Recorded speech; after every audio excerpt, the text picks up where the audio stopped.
বিচার বহির্ভূত হত্যাকে সব সরকারি দায়মুক্তি দিয়েছে বলে অভিযোগ করেছেন বিশিষ্টজনেরা। এক ওয়েবিনারে তারা বলেন, এই ধরনের হত্যাকাণ্ডের কারণে সামাজিক অনিয়ম প্রতিষ্ঠা পাচ্ছে। তারা বলেন, হত্যায় যারা জড়িত একদিন নিশ্চয়ই তাদের বিচার হবে। দেশে না হলেও আন্তর্জাতিক পর্যায়ে এর জন্য প্রশ্নবিদ্ধ হতে হবে সরকারকে।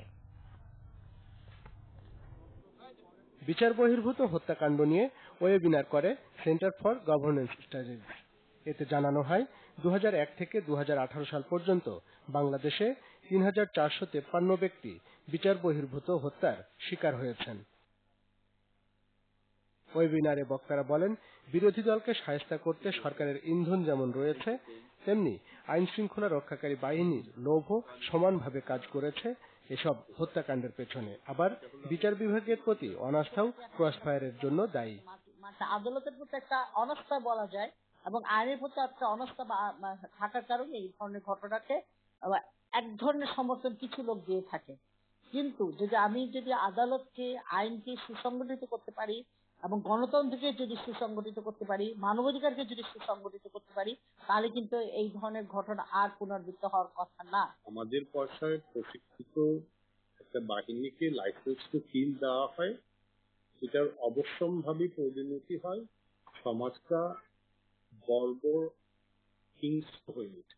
ফারহাদ আবরার বুয়েটের যে ছেলেটা যাকে খুন করা হয়েছিল, বিচারক মনে আছে নিশ্চয়ই আপনাদের, 20 জনকে ফাঁসি দিয়েছিল। ফাঁসি দেওয়ার পরে সেই বিচারক তার নিজের ফেসবুকে পোস্ট দিয়েছে আর কোন হত্যা মামলায় সে 10 জন, 12 জন, 15 জন, 25 জনকে সে মৃত্যুদণ্ড দিয়েছে। গর্বের ব্যাপার। বিশিষ্টজনেরা বলেন, বিচার বহির্ভূত হত্যা, গুমের মতো ঘটনা অব্যাহত রেখে হাজার উন্নয়ন করলেও তা কাজে আসবে না। রিডিং বন্ধ করার জন্য আপনি এই মুহূর্তে একটা কিছু দিয়ে এক ধরনের ব্যান্ডেজ ব্যবহার করছেন, কিন্তু ইনস্টিটিউশন রিফর্ম করা ছাড়া, এগুলি ইনভেস্টিগেট করা ছাড়া, কেন হচ্ছে, কিভাবে হচ্ছে, কেন এটা কিভাবে এই পারপেট্রেটররা পার পেয়ে যাচ্ছেন, সেগুলো আপনি যদি আইডেন্টিফাই করতে না পারেন, তাহলে 3 মাস 6 মাস পরে আবার করতে শুরু করবে। সাময়িক ব্যবস্থা দিয়ে এর সমাধান করা যাবে না। বিচার বহির্ভূত হত্যা বন্ধে বেশ কিছু সুপারিশ তুলে ধরা হয় ওয়েবিনারে।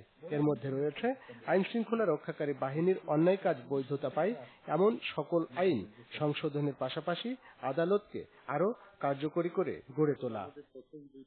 আরিফুল হক, বাংলা ভিশন, ঢাকা।